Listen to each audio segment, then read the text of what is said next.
Saya pernah diusir di sidang rapat DPR karena mempertahankan saya tidak setuju dengan memakai standar Singapura, tapi memakai standar termurah di Indonesia. Dan yang mengusir saya juga adalah menteri, tapi saya keluar dengan tegak bahwa saya memperjuangkan kepentingan rakyat. Ya, terpaksa saya menyatakan jangan jadikan rakyat sebagai ladang bisnis oleh penguasa dan pengusaha.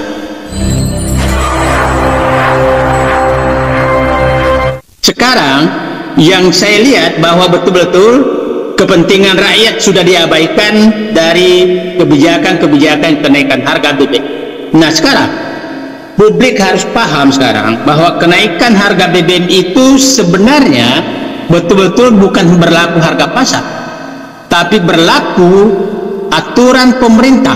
Jadi walaupun tidak disubsidi sekarang, itu ada aturan keputusan Menteri ESDM yang mengatur tentang standar harga BBM di Indonesia. Menariknya dari dari keputusan tersebut tidak terjadi persaingan, sehingga walaupun ada BBM, ada SPBU asing yang bukan Pertamina atau swasta yang bukan Pertamina, itu harganya tidak boleh melebihi dari harga yang di Pertamina.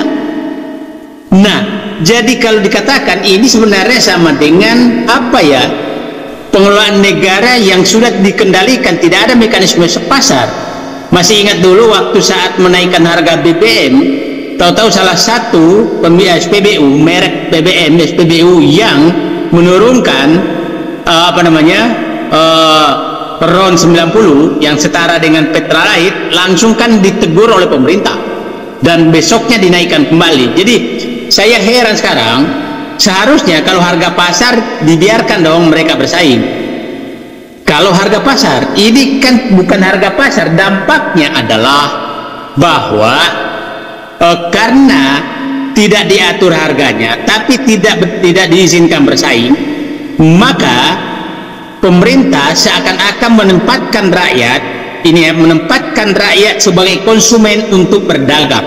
Itu yang terjadi sekarang. Nah, dulu BBM itu rakyat ditempatkan sebagai pelayanan publik. BBM itu adalah pelayanan publik. Jadi menurut saya paradigma yang berlaku sekarang adalah BBM bukan lagi untuk pelayanan publik, tapi BBM adalah objek untuk berdagang dari kebijakan pemerintah. Nah, yang ini yang menarik. Nah, kenapa sih kalau memang harga pasar yang berlaku, maka seharusnya jangan ada larangan dong terhadap penjual BBM SPBU lain yang menjual semaunya dia aja. Jangan dilarang, siapa tahu memang dia lebih murah. Kalau tidak, maka rakyat ini dipaksa untuk dipaksa untuk membeli harga yang ditetapkan oleh badan usaha. Dalam hal ini Pertamina. Saya orang BUMN, saya nggak setuju. Jadi saya kasih contoh aja. Diperbankan kan dibebaskan saja bersaing tuh, nggak ada masalah. Bank swasta, bank asing, bank pemerintah kan nggak ada masalah, bersaing saja. Suku bunganya, pelayanannya, akhirnya kan bagus. Telekomunikasi juga bersaing saja kok, antara Telkom dengan yang lain bersaing saja. Kenapa Pertamina nggak diizinkan bersaing? Oke, diizinkan saja bersaing. Kalau memang ini supaya kita tahu juga, bukan saya ini karena bukan apa-apa. Saya paham Pertamina, siapa tahu titipan-titipan bisnis para penguasa yang menyebabkan harga Pertamina mahal sehingga rakyat dikorbankan. Dampaknya adalah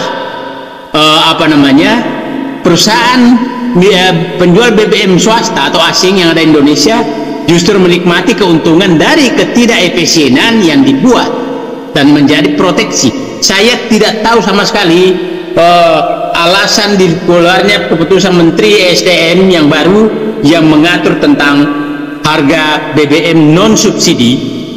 Saya nggak tahu kenapa itu keluar sehingga menghilangkan persaingan. Nah, itu yang pertama. Yang kedua, yang kita lihat, saya sangat heran. Kenaikan BBM beberapa hari lalu Mas Slamet masih ingat dulu kalau mau kenaikan BBM kan nunggu jam 24.00 kan, itu dan dirahasiakan betul apa namanya waktu pengumumannya, itu dirahasiakan betul. Sekarang tuh ya kayak ya terserah aja kapan aja dan berapapun harganya, apa naiknya kita nggak tahu. Saya heran sekali kenaikan yang 2-3 hari lalu ini itu terlalu besar menurut saya, sangat-sangat besar. Logika saya, ada apa di balik ini? Ada apa di balik ini? Karena harga minyak itu masih sekitar 80-an dolar, crude masih sekitar di situ. Kurs dolar itu masih relatif apa namanya, masih relatif stabil, bukan stabil 15.300 apa skala itu kan tidak naik. Nah kita lihat aja lah, ada yang naik sampai 20% loh jenis BBM itu. Di mana alasannya naik 20% sementara harga minyak tidak naik, kurs tidak terlalu besar. Ada apa? Apakah Pertamina sedang panen? Sedang panen? Apakah kita rakyat ini apa namanya disuruh menyumbang tanda kutip lewat BBM? Nah, karena tidak ada lagi DPR yang bisa membuka, harusnya kita menuntut Komisi 7 buka struktur harga. Kenapa harga ini terjadi? Nah, begini maksudnya, maksud saya, itu harusnya keluar yang tadi dikatakan. Saya baca bahwa itu MOPS plus alfa. Nah, yang kita selalu tidak tahu itu alfanya berapa, MOPS-nya itu. Nah, alfanya berapa? Nah, itu harus dibuka ke publik. Nah, saya dari dulu tidak pernah setuju memakai standar BBM di Indonesia itu dalam MOPS, harga rata-rata Singapura. Karena begini, harga itu kira-kira BBM yang masuk dari Singapura impor per hari kita mungkin 400 sampai 500 ribu barel per hari. Secara pasar, apabila Anda sudah menetapkan harga di suatu tempat, maka harga di situ akan menjadi penentu. Jadi karena dimasukkan dalam aturan, maka berapapun harga BBM Singapura maka pasti dibeli karena harga dari situ standarnya. Nah, kenapa sih tidak dibebaskan saja? Kan banyak spot-spot harga minyak dunia di berbagai tempat.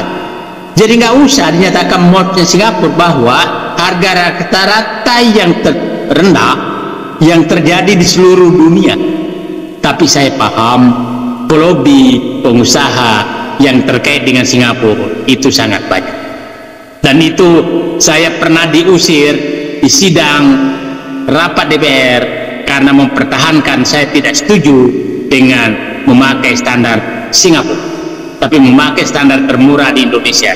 Dan yang mengusir saya juga adalah menteri, tapi saya keluar dengan tegak bahwa saya memperjuangkan kepentingan rakyat. Nah itu saya pikir, jadi saya simpulkan bahwa kenaikan BBM sekarang ini pemerintah sudah menempatkan BBM bukanlah komoditas strategis dan bukan komoditas untuk melindungi kepentingan rakyat, tapi berubah menjadi komoditas bisnis oleh banyak pihak. Itu yang pertama. Yang kedua, bahwa sensitivitas penguasa dan fungsi DPR sama sekali nol untuk melindungi kepentingan rakyat dalam hal kaitannya dengan BBM. Mereka diam 1000 bahasa, dan saya di tempat yang kesempatan ini saya ingin menyatakan dan saya memberikan hormat kepada Partai Keadilan Sejahtera yang masih tetap mau berjuang walaupun saya lihat sudah sendirian untuk memperjuangkan, menyuarakan kepentingan rakyat. Dan saya harap PKS bukalah semua dokumen-dokumen yang disampaikan oleh pemerintah. Anggota PKS di Komisi 7 dan Komisi 6, saya berharap muncul sebagai pejuang rakyat untuk melindungi kesewenang-wenangan penetapan harga komoditas kebutuhan strategis rakyat untuk yang membuat rakyat menderita. Yang terakhir adalah bahwa saya berharap terpaksa saya menyatakan, jangan jadikan rakyat sebagai ladang bisnis oleh penguasa dan pengusaha. Itu saja pengantar saya. Terima kasih.